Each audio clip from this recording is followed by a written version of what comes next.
अरे सोनम, जल्दी आओ, शहर वालों का रिश्ता आया है हमारी बिटिया के लिए। घनश्याम जी की आवाज़ पूरे मिट्टी के घर में गूंज उठी।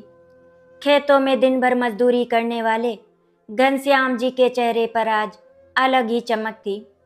सोनम जी घबराई हुई बाहर आई तो देखा गांव के प्रधान के साथ शहर से आए कुछ लोग चारपाई पर बैठे मुस्कुरा रहे थे।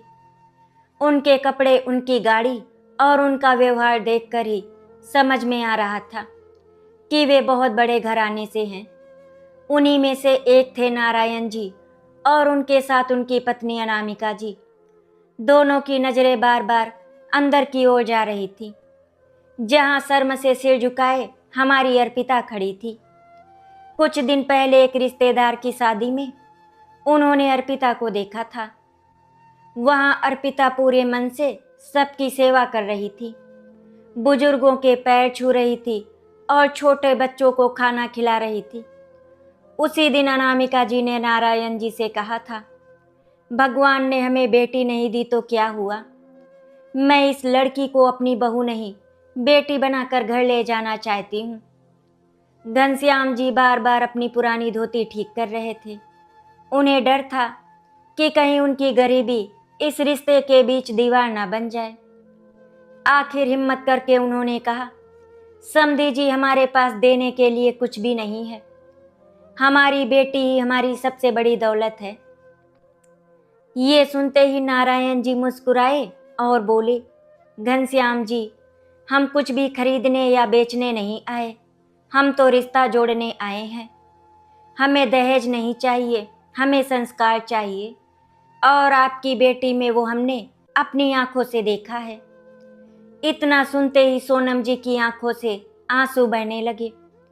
उन्होंने पहली बार महसूस किया कि दुनिया में आज भी ऐसे लोग हैं जो इंसानियत को पैसों से बड़ा मानते हैं। कुछ ही दिनों बाद पूरे गांव की मौजूदगी में अर्पिता और अभिषेक की शादी हो गई। विदाई का समय आया तो सोनम जी अपनी बेटी को सीने से लगाए रोती रहीं। अर्पिता भी अपने आंसू रोक नहीं पा रही थी। घनश्याम जी कांपती आवाज में बोले, बिटिया, अमीर घर में जा रही हो, लेकिन कभी खुद को छोटा मत समझना, तू हमारे घर की शान है। नारायण जी आगे बढ़े और उन्होंने अर्पिता के सिर पर हाथ रखते हुए कहा, आज से ये सिर्फ आपकी बेटी नहीं, हमारी भी बेटी है। इसकी आंखों में कभी आंसू नहीं आने दूंगा। शादी के बाद अर्पिता पहली बार अपने नए घर पहुंची तो उसकी आंखें महल जैसी कोठी देखकर फैल गईं। बड़े बड़े कमरे, सुंदर बगीचा, कई नौकर और हर तरफ खुशहाली थी। लेकिन उससे भी ज्यादा हैरानी उसे तब हुई जब अनामिका जी ने उसे रसोई में जाने से रोकते हुए कहा, पहले बेटी की तरह घर को अपना बना लो, काम तो जिंदगी भर करना है।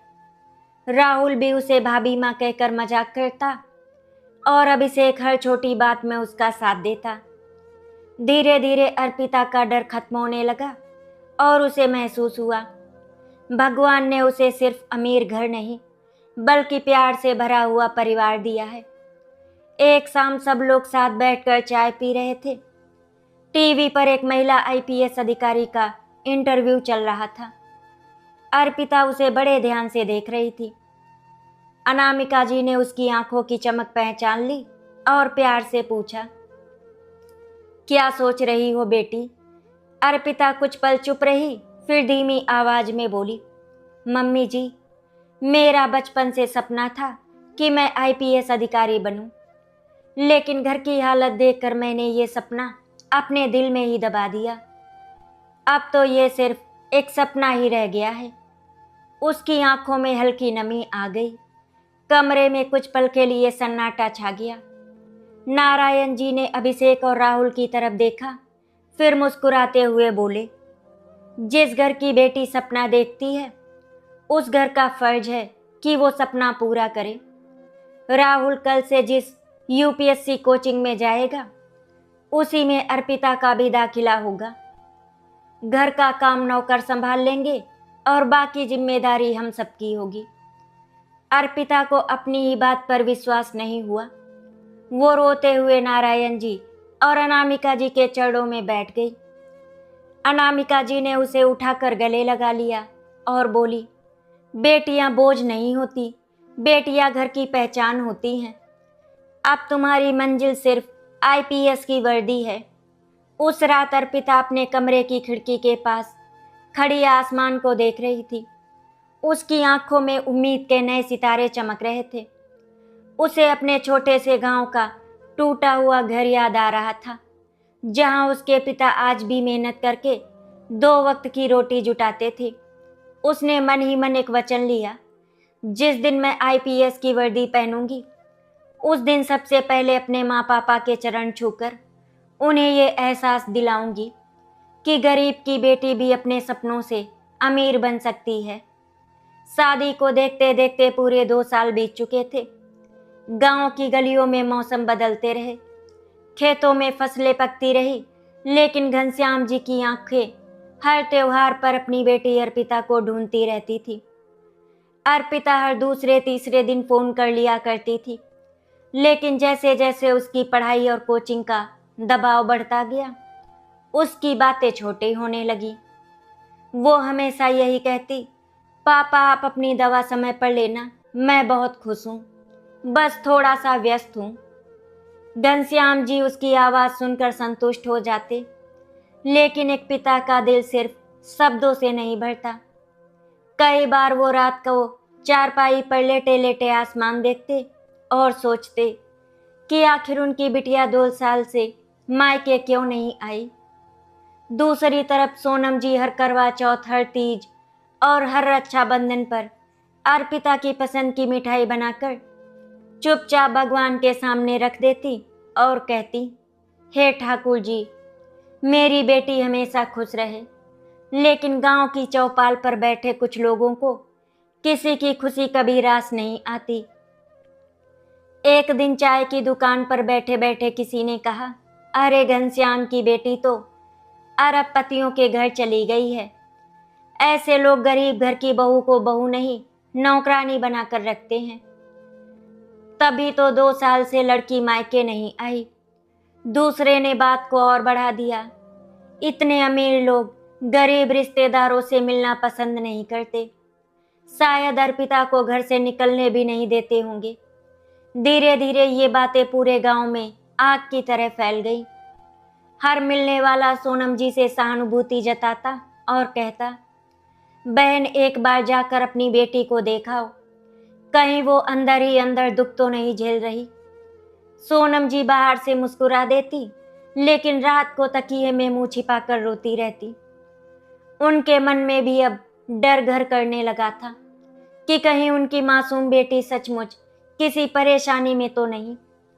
इन अफवाहों का सबसे ज्यादा असर घनश्याम जी पर पड़ा। उन्होंने कभी अपनी गरीबी की चिंता नहीं की थी, लेकिन अब उन्हें लगने लगा कि शायद उन्होंने अपनी बेटी को बहुत दूर भेजकर गलती कर दी है। वो खेत में काम करते करते अचानक रुक जाते। उनकी आंखों के सामने अर्पिता का बचपन घूमने लगता। कैसे वो छोटी सी बच्ची बारिश में भीगते हुए स्कूल जाती थी, कैसे वो अपनी माँ के साथ खेतों में रोटी लेकर आती थी और कहती थी, पापा एक दिन मैं बहुत बड़ी अफसर बनूंगी। इन्हीं यादों के बीच उनका सीना भारी होने लगा। एक शाम वो घर लौटे तो उनका चेहरा पीला पड़ चुका था। सोनम जी घबरा गई। गांव के वैद्य ने कहा कि शरीर से ज्यादा उनके मन पर बोझ है। उस रात घनश्याम जी ने बिना कुछ खाए सिर्फ एक बात कही, सोनम, मैं अपनी बेटी से मिले बिना अब चैन से नहीं रह सकता। चाहे जितनी दूर जाना पड़े, मैं कल ही उसके पास जाऊंगा। सोनम जी ने अपनी पुरानी संदूकची खोली। उसमें वर्षों से बचा कर रखे कुछ नोट थे, जिन्हें उन्होंने अर्पिता की जरूरत के लिए संभाल कर रखा था। कांपते हाथों से उन्होंने वो पैसे घनश्याम जी को दिए और बोली, ये बहुत ज्यादा तो नहीं है, लेकिन हमारी बेटी तक पहुंचने के लिए काफी होंगे।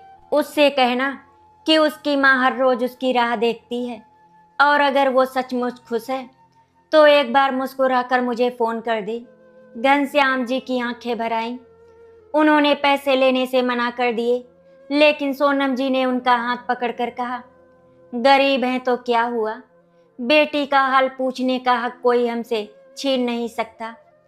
अगली सुबह सूरज निकलने से पहले ही घनश्याम जी एक छोटा सा झोला लेकर रेलवे स्टेशन पहुंच गए।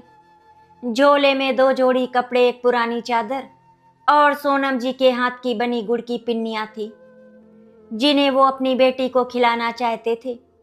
ट्रेन धीरे धीरे चल पड़ी। घनश्याम जी की आंखों के सामने सिर्फ अर्पिता का चेहरा था।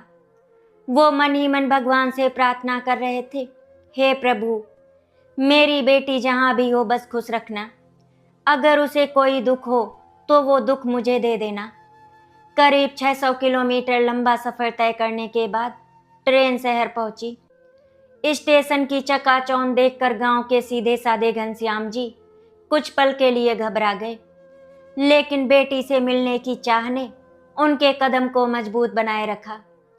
पूछते पाछते जब वो नारायण जी की विशाल कोठी के सामने पहुंचे तो उनकी सांसें तेज चल रही थी। ऊंचा फाटक, सुंदर बगीचा और बाहर खड़ी महंगी गाड़ियां देखकर उन्हें लगा जैसे वो किसी फिल्म की दुनिया में आ गए हों। उन्होंने कांपते हाथों से घंटी बजाई। कुछ ही क्षण बाद दरवाजा खुला और सामने खड़े नौकर ने बड़े सम्मान से पूछा, क्या आप घनश्याम जी हैं? मालिक और मालकिन सुबह से आपका इंतजार कर रहे हैं। ये सुनकर घनश्याम जी कुछ पल के लिए स्तब्ध रह गए। उनके मन का आधा डर उसी क्षण खत्म हो गया, लेकिन उन्हें अभी भी अपनी बेटी का चेहरा देखने की बेचैनी थी। नौकर ने बड़े आदर के साथ घनश्याम जी का छोटा सा झोला अपने हाथों में ले लिया और बोला, आइए बाबूजी। घनश्याम जी झिझकते हुए संगमरमर की चमचमाती सीढ़ियों पर कदम रखने लगे। उनके पैरों में पुराने घिसे हुए जूते थे, जिन पर सफर की धूल जमी हुई थी। उन्हें बार बार लग रहा था कि कहीं उनके मैले कपड़ों से इस आलीशान घर की चमक फीकी न पड़ जाए। लेकिन जैसे ही वे ड्राइंग रूम में पहुंचे, नारायण जी खुद अपनी जगह से उठकर उनके पास आए। दोनों हाथ जोड़कर बोले, समधी जी, आपने आने में इतनी देर क्यों कर दी? ये घर आपका ही है। इतना कहकर उन्होंने घनश्याम जी को गले से लगा लिया। घनश्याम जी की आंखें भर आई। जीवन में पहली बार किसी अमीर आदमी ने उन्हें इतना सम्मान दिया था। अनामिका जी तुरंत रसोई से पानी और शरबत लेकर आईं और बोली, भाई साहब, पहले सफर की थकान उतारिए, फिर आराम से बातें करेंगे। उनकी आवाज में इतना अपनापन था कि घनश्याम जी का संकोच धीरे धीरे खत्म होने लगा। कुछ ही देर में उनके सामने तरह तरह के पकवान सज गए। चांदी की थाली में गरम गरम पूरी, पनीर, मिठाई और फल रखे गए थे। घनश्याम जी ने जिंदगी में इतना सजा हुआ भोजन कभी नहीं देखा था। उन्होंने धीरे से कहा, समधन जी, मेरे लिए इतनी तकलीफ क्यों की? मैं तो साधारण आदमी हूँ, सूखी रोटी भी खुशी से खा लेता। अनामिका जी मुस्कुराकर बोली, आज हमारे घर बेटी के पिता आए हैं, ये हमारे लिए त्योहार से कम नहीं है। घनश्याम जी हरनी वाले के साथ अपनी बेटी को याद कर रहे थे। मन में बार बार यही सवाल उठ रहा था कि अगर सब कुछ इतना अच्छा है तो अर्पिता अभी तक उनसे मिलने क्यों नहीं आई। उन्होंने घड़ी की तरफ देखा। 1 घंटा बीत चुका था, फिर 2 घंटे और फिर 4 घंटे, लेकिन अर्पिता कहीं दिखाई नहीं दी। उनका दिल धीरे धीरे घबराने लगा। उन्हें गांव वालों की बातें याद आने लगी। शायद उसे बाहर नहीं आने देते होंगे, शायद वो बहुत दुखी होगी। उनकी आंखों की बेचैनी नारायण जी और अनामिका जी से छिप नहीं सकी। आखिर घनश्याम जी ने हिम्मत जुटाकर धीमी आवाज में पूछा, समधन जी, अर्पिता कहाँ है? सब ठीक तो है ना? नारायण जी ने मुस्कुराते हुए उनके कंधे पर हाथ रखा और बोले, भाई साहब, बस थोड़ा सा इंतजार कीजिए, आपकी बेटी आती ही होगी। उनकी आवाज में इतना विश्वास था कि घनश्याम जी ने खुद को शांत करने की कोशिश की, लेकिन एक पिता का दिल आखिर पिता का ही होता है। बाहर शाम ढलने लगी थी, तभी दूर से एक सफेद रंग की कार आकर पोर्च में रुकी। नौकर तेजी से दौड़कर दरवाजा खोलने गया। घनश्याम जी भी अनजाने में अपनी जगह से उठ खड़े हुए। उनकी धड़कनें इतनी तेज हो चुकी थी कि उन्हें अपने सीने की आवाज़ साफ सुनाई दे रही थी। कार का दरवाज़ा खुला और सबसे पहले राहुल बाहर निकला। उसके हाथ में मोटी मोटी किताबें थीं। उसके पीछे अर्पिता उतरी। उसने साधारण सा सलवार सूट पहन रखा था, एक साधारण सी चोटी और हाथों में भी कई किताबें थीं। उसके चेहरे पर थकान जरूर थी, लेकिन आंखों में आत्मविश्वास और मुस्कान पहले से कहीं ज़्यादा गहरी थी। जैसे ही उसकी नज़र अपने पिता पर पड़ी, वो एक पल के लिए वहीं ठिठक गई। अगले ही क्षण वो किताबें राहुल को थमाकर दौड़ती हुई घनश्याम जी के गले लग गई। पापा, बस यही शब्द उसके होंठों से निकले और उसकी आंखों से आंसुओं की धारा बह निकली। घनश्याम जी ने भी अपनी बेटी को कसकर सीने से लगा लिया। उन्हें लगा जैसे 2 साल की सारी दूरियां एक ही पल में खत्म हो गई हों। अर्पिता बार बार कह रही थी, पापा आपने पहले क्यों नहीं बताया कि आप आने वाले हैं, मैं स्टेशन लेने आ जाती। तभी अनामिका जी ने कहा, बेटी तुम्हारे कोचिंग जाने के बाद तुम्हारी माँ का फ़ोन आया था। उन्होंने मुझे बताया था कि तुम्हारे पापा आ रहे हैं। फिर घनश्याम जी कांपती आवाज़ में बोले, पगली, पहले अपने बूढ़े बाप को जी भरकर गले तो लगा ले। ड्राइंग रूम में बैठे नारायण जी, अनामिका जी और राहुल इस दृश्य को देखकर भावुक हो गए। कुछ ही देर में अभिषेक भी ऑफिस से घर आ गया। उसने आते ही अपने ससुर के पैर छुए और बोला, पापा जी, अब तो कुछ दिन यहीं पर रुकना पड़ेगा। घर का माहौल हंसी और अपनेपन से भर गया। तभी घर में काम करने वाली कमला काकी चाय और गरम पकौड़े लेकर आईं।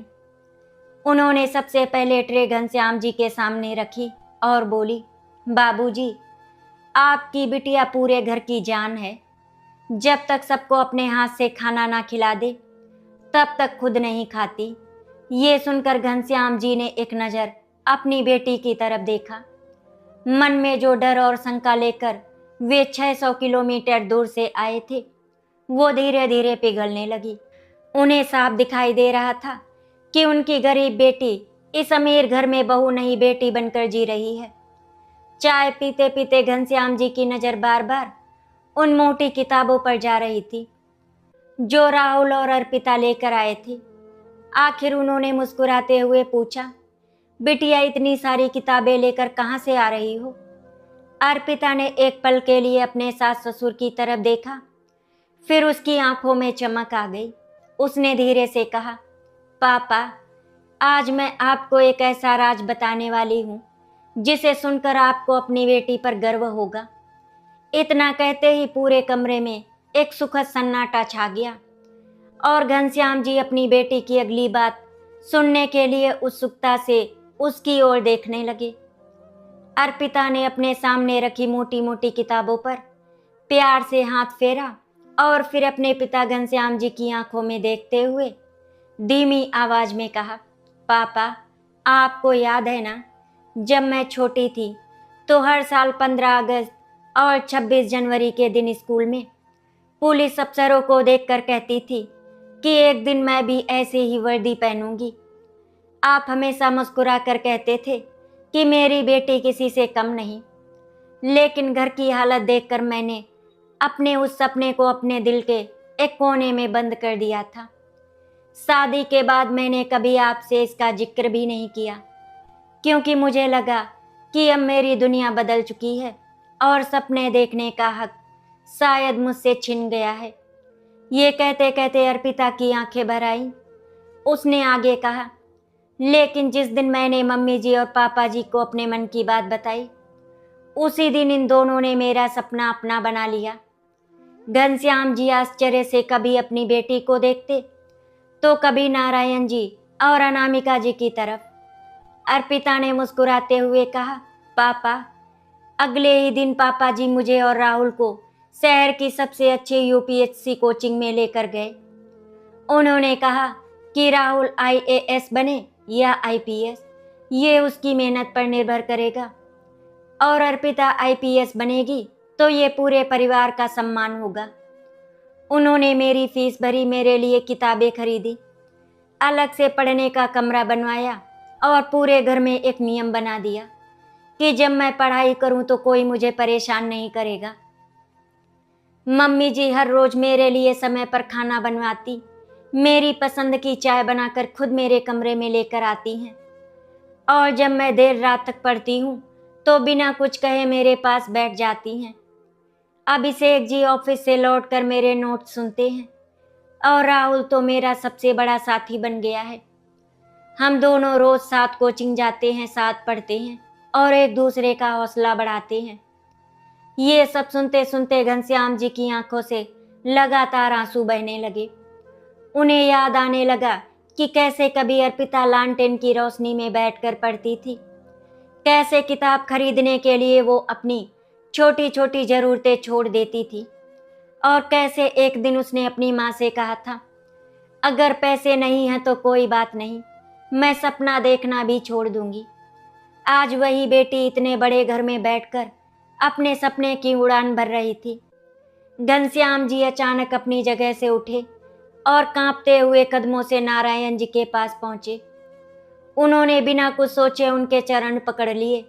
उनकी आवाज भर्रा गई, समधी जी, आपने जो किया है उसका कर्ज मैं 7 जन्मों में भी नहीं चुका सकता। गरीब आदमी के पास देने के लिए कुछ नहीं होता, लेकिन आपने मेरी बेटी के टूटे हुए सपनों को फिर से जिंदा कर दिया। आपने उसे बहू नहीं बेटी बनाया है। नारायण जी ने तुरंत घनश्याम जी को दोनों हाथों से उठाया और उन्हें अपने गले से लगा लिया। उनकी आंखें भी नम थी। उन्होंने बड़े स्नेह से कहा, घनश्याम जी ऐसा मत कहिए, भगवान ने मुझे सब कुछ दिया लेकिन एक बेटी नहीं दी। जिस दिन मैंने शादी में अर्पिता को देखा था उसी दिन अनामिका और मैंने तय कर लिया था कि ये लड़की हमारे घर आएगी तो बहू बनकर नहीं, बेटी बनकर रहेगी। बेटियां घर की इज्जत होती हैं, उनका सपना पूरा करना कोई एहसान नहीं बल्कि हमारा फर्ज है। अगर आज हम अर्पिता को उसके लक्ष्य तक पहुंचाने में मदद कर रहे हैं तो समझिए भगवान ने हमें एक पिता होने का सौभाग्य दिया है। और सुनिए, जिस दिन आपकी बेटी आईपीएस की वर्दी पहनेगी उस दिन सबसे आगे खड़े होकर ताली बजाने वाला इंसान मैं ही रहूंगा। अनामिका जी भी अपने आंसू नहीं रोक सकी। उन्होंने अर्पिता का हाथ पकड़कर कहा, बेटी, दुनिया में बहुत लोग बहू को घर की जिम्मेदारी समझते हैं, लेकिन हमने तुम्हें अपने अधूरे प्यार का हिस्सा माना है। मुझे हमेशा एक बेटी की कमी महसूस होती थी। आज जब तुम मुझे मम्मी जी कहकर गले लगाती हो तो लगता है भगवान ने मेरी झोली भर दी। इसीलिए अब तुम्हारा एक ही काम है, पूरी मेहनत से पढ़ना और उस वर्दी को हासिल करना जिसका सपना तुमने बचपन से देखा है। उस रात पूरे घर में एक अलग ही सुकून था। खाने की मेज पर सब लोग हंसते बोलते बैठे थे, लेकिन घनश्याम जी बार बार अपनी बेटी को देखते और मन ही मन भगवान का धन्यवाद करते। उन्हें अब समझ आ गया था कि इंसान की असली अमीरी उसके बैंक बैलेंस से नहीं बल्कि उसके संस्कारों और दिल की दौलत से होती है। उन्होंने उसी रात तय कर लिया कि गांव लौटकर वो किसी को अपनी बेटी के बारे में सफाई नहीं देंगे, बस इतना कहेंगे कि उनकी अर्पिता अपने घर में बहुत खुश है।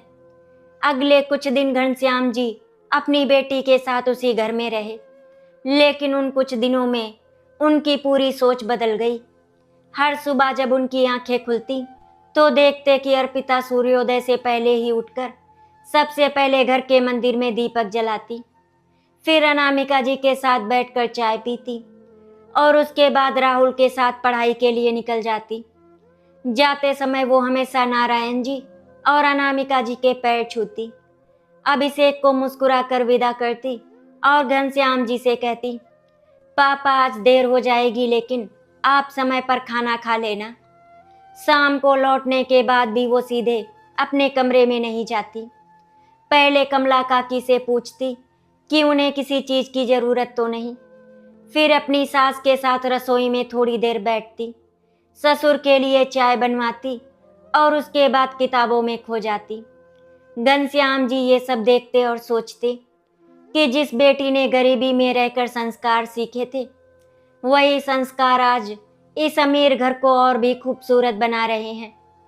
उन्हें महसूस हुआ कि पैसा इंसान को बड़ा नहीं बनाता, बल्कि व्यवहार और सम्मान उसे महान बनाते हैं। एक शाम नारायण जी सभी को अपने साथ शहर के एक बड़े पुस्तक मेले में ले गए। वहां हजारों किताबें देखकर अर्पिता की आंखें चमक उठी, लेकिन उसने किसी भी किताब को हाथ लगाने से पहले उसकी कीमत देखी और चुपचाप आगे बढ़ गई। ये बात नारायण जी की नज़रों से छिप नहीं सकी। उन्होंने बिना कुछ कहे प्रतियोगी परीक्षाओं की लगभग सारी किताबें खरीद ली और मुस्कुरा कर बोले, बेटी, ज्ञान पर कभी खर्च नहीं किया जाता, ज्ञान में निवेश किया जाता है। आज इन किताबों की कीमत ज़्यादा लग रही होगी, लेकिन कल यही किताबें तुम्हें उस मुकाम पर पहुंचाएंगी जहां लाखों लोग पहुंचने का सपना देखते हैं। अर्पिता की आंखों में आंसू आ गए। उसने धीरे से कहा, पापा जी, आपने मुझे इतना सम्मान दिया कि अब डर लगता है कहीं मैं आपकी उम्मीदों पर खरी ना उतर पाऊं तो। नारायण जी ने उसके सिर पर हाथ रखकर कहा, हमें तुम्हारे परिणाम पर नहीं, तुम्हारी मेहनत पर भरोसा है। जो बेटी ईमानदारी से कोशिश करती है वो कभी हारती नहीं है। कुछ दिनों बाद घनश्याम जी गांव लौटने के लिए तैयार हुए। अनामिका जी ने उनके लिए नए कपड़े, दवाइयाँ और रास्ते का खाना तैयार कराया। अभिषेक खुद उन्हें स्टेशन छोड़ने गया और राहुल ने उनके बैग में चुपके से एक अच्छा मोबाइल रख दिया ताकि वो वीडियो कॉल पर अर्पिता से रोज बात कर सके। स्टेशन पर विदा लेते समय अर्पिता अपने पिता के गले लगकर फूट फूट कर रो पड़ी। उसने कहा, पापा, मैं मायके आऊंगी जब मेरे कंधों पर आईपीएस की वर्दी होगी। घनश्याम जी ने उसकी आंखों से आंसू पोंछे और बोले, बिटिया, आज मैं खाली हाथ नहीं लौट रहा हूँ। मैं अपने साथ ये विश्वास लेकर जा रहा हूँ कि मेरी बेटी दुनिया की सबसे अमीर बेटी है, क्योंकि उसे इतना प्यार करने वाला परिवार मिला है। गांव पहुंचते ही हमेशा की तरह चौपाल पर बैठे लोगों ने उन्हें घेर लिया। किसी ने पूछा, क्या हुआ घनश्याम, कैसी है तेरी बेटी? हमने तो सुना था कि बड़े लोग उसे नौकरानी बनाकर रखते हैं। दूसरे ने ताना मारते हुए कहा, इतने दिनों बाद आए हो, जरूर कोई बड़ी बात होगी। घनश्याम जी कुछ पल चुप रहे। उनके चेहरे पर एक संतोष भरी मुस्कान थी। उन्होंने बिना किसी गुस्से के सिर्फ इतना कहा, मेरी बेटी बहुत खुश है। उसे बहू नहीं, बेटी का सम्मान मिला है। उसके सास ससुर ने उसे इतना प्यार दिया है कि मैं जिंदगी भर उनका ऋणी रहूंगा। और एक बात याद रखना, अमीरी पैसे से नहीं, संस्कारों से होती है।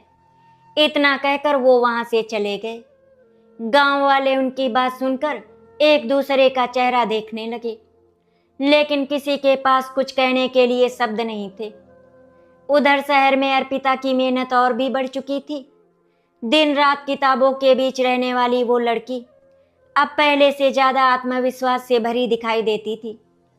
नारायण जी रोज कहते, एक दिन इसी घर के दरवाजे पर एक सरकारी गाड़ी आएगी और हमारी बेटी वर्दी पहनकर उतरेगी।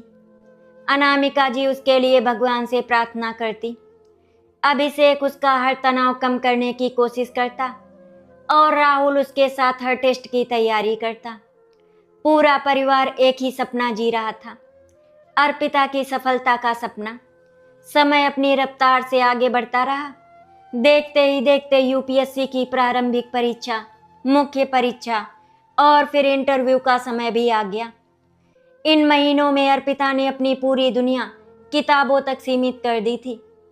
सुबह सूरज निकलने से पहले उठना, घंटों पढ़ाई करना। कई बार लगातार पढ़ते पढ़ते उसकी आंखें लाल हो जाती, सिर में तेज दर्द होने लगता, लेकिन जैसे ही उसे अपने पिता के फटे हुए कुर्ते और माँ के हाथों की मेहनत याद आती, वो फिर से किताब खोलकर बैठ जाती। अनामिका जी रोज उसके लिए बादाम वाला दूध लेकर आती और कहती, बेटी, शरीर स्वस्थ रहेगा तभी सपना पूरा होगा। नारायण जी हर रविवार उसके कमरे में बिना आवाज किए जाकर बस इतना कहते, हमें तुम्हारी मेहनत पर गर्व है। अभिषेक ऑफिस की व्यस्तता के बावजूद हर रात उसके साथ बैठकर उसका मन हल्का करता। और राहुल हमेशा भाई की तरह नहीं बल्कि एक दोस्त की तरह उसका हौसला बढ़ाता। फिर वो दिन भी आया जिसका सभी को इंतजार था। यूपीएससी का अंतिम परिणाम घोषित होने वाला था। सुबह से ही पूरे घर में बेचैनी थी। अर्पिता भगवान के मंदिर में बैठकर आंखें बंद किए प्रार्थना कर रही थी। उसके हाथ कांप रहे थे और दिल की धड़कन इतनी तेज थी कि उसे अपनी ही सांसों की आवाज़ सुनाई दे रही थी। राहुल लैपटॉप खोलकर वेबसाइट बार बार रिफ्रेश कर रहा था। अचानक स्क्रीन पर परिणाम दिखाई दिया। कुछ सेकंड तक राहुल बिना कुछ बोले स्क्रीन को देखता रहा। फिर उसकी आंखों से खुशी के आंसू निकल पड़े। वो जोर से चिल्लाया, भाभी, भाभी आपका चयन हो गया, आप आईपीएस बन गई। उसकी आवाज़ सुनते ही पूरा घर दौड़कर कमरे में आ गया। अर्पिता को पहले तो विश्वास ही नहीं हुआ। जब उसने अपनी आंखों से अपना नाम और रैंक देखी तो उसके हाथ कांपने लगे। अगले ही पल वो नारायण जी और अनामिका जी के चरणों में गिर पड़ी और फूट फूट कर रोने लगी। नारायण जी ने उसे उठाकर सीने से लगा लिया और भर्राई हुई आवाज में बोले, आज भगवान ने मेरी बेटी की नहीं, मेरे पिता होने की परीक्षा पास कर दी। सबसे पहले अर्पिता ने अपने गांव फोन लगाया। फोन सोनम जी ने उठाया। जैसे ही उन्होंने बेटी की आवाज सुनी, उनकी आंखें भर आई। अर्पिता रोते हुए बोली, माँ, आपकी बेटी आईपीएस बन गई। ये सुनते ही सोनम जी खुशी से जमीन पर बैठ गई। उनकी आवाज नहीं निकल रही थी। घनश्याम जी ने फोन लिया तो अर्पिता ने कहा, पापा, आपने कहा था कि मैं किसी से कम नहीं हूँ। आज आपकी वही बात सच हो गई। घनश्याम जी की आंखों से आंसू लगातार बह रहे थे। उन्होंने कांपती आवाज में कहा, बिटिया, आज मुझे लगता है कि भगवान ने मुझे दुनिया का सबसे अमीर पिता बना दिया। पूरे गांव में ये खबर आग की तरह फैल गई। जो लोग कभी कहते थे कि अमीर ससुराल वालों ने अर्पिता को नौकरानी बना रखा होगा, वही लोग अब एक दूसरे से कहते फिर रहे थे कि घनश्याम की बेटी ने पूरे गांव का नाम रोशन कर दिया। कुछ महीनों बाद ट्रेनिंग पूरी होने के बाद वो दिन भी आया जिसका सपना अर्पिता ने बचपन से देखा था। चमचमाती सरकारी गाड़ी गांव के बाहर आकर रुकी। गाड़ी का दरवाजा खुला और खाकी आईपीएस की वर्दी में अर्पिता बाहर उतरी। उसके कंधों पर चमकते सितारे, सिर पर कैप और चेहरे पर आत्मविश्वास देखकर पूरा गांव स्तब्ध रह गया। बच्चे तालियां बजाने लगे, महिलाएं आरती की थाली लेकर दौड़ पड़ी और बुजुर्ग गर्व से उसे आशीर्वाद देने लगे। अर्पिता सबसे पहले अपने छोटे से घर की ओर बढ़ी। घर के दरवाजे पर खड़े घनश्याम जी और सोनम जी उसे देखते ही रो पड़े। बिना एक पल गवाए अर्पिता वर्दी में ही अपने माता पिता के चरणों में झुक गई। घनश्याम जी घबरा कर बोले, बिटिया, इतनी बड़ी अफसर होकर हमारे पैर क्यों छू रही है? अर्पिता मुस्कुराकर बोली, पापा, इस वर्दी तक पहुंचने का रास्ता आपके संघर्ष और माँ की दुआओं से होकर आया है। कुछ देर बाद नारायण जी, अनामिका जी, अभिषेक और राहुल भी गांव पहुंच गए। गांव वालों ने देखा कि करोड़पति परिवार के नारायण जी ने बिना किसी संकोच के घनश्याम जी को गले लगा लिया। अनामिका जी ने सोनम जी का हाथ पकड़कर कहा, बहन, आज हमारी बेटी ने हम सबका सिर गर्व से ऊंचा कर दिया। ये दृश्य देखकर पूरे गांव की आंखें नम हो गई। तभी वही लोग जिन्होंने कभी अफवाहें फैलाई थी आगे आए और बोले, घनश्याम, सच में तेरी बेटी के भाग्य खुल गए। ऐसी ससुराल हर बेटी को मिले। घनश्याम जी मुस्कुराए और शांत स्वर में बोले, मेरी बेटी के भाग्य पैसे से नहीं खुले, उसके संस्कारों और उसके ससुराल वालों के प्यार से खुले हैं। जिन लोगों ने बहू को बेटी समझा, भगवान ने उसी घर को सम्मान से भर दिया। उस दिन गांव के स्कूल के मैदान में अर्पिता ने एक छोटी सी सभा को संबोधित किया। उसने गांव की बेटियों की ओर देखकर कहा, गरीबी कभी सपनों की दुश्मन नहीं होती। हिम्मत हार जाना सबसे बड़ी गरीबी होती है। वही हर सास ससुर से मेरी विनती है कि बहू को सिर्फ घर की जिम्मेदारी नहीं, अपने परिवार की बेटी समझिए। जिस घर में बहू को सम्मान मिलता है, वहां खुशियां अपने आप चली आती हैं। पूरा मैदान तालियों की गड़गड़ाहट से गूंज उठा। नारायण जी, अनामिका, अभिषेक, राहुल, घनश्याम जी और सोनम जी की आंखों में खुशी के आंसू थे। आशा करती हूँ आपको हमारी कहानी अच्छी लगी होगी। अगर आपको हमारी कहानी अच्छी लगी तो वीडियो को लाइक एंड शेयर करें, चैनल को सब्सक्राइब करें। वीडियो देखने के लिए आप सभी का बहुत बहुत धन्यवाद।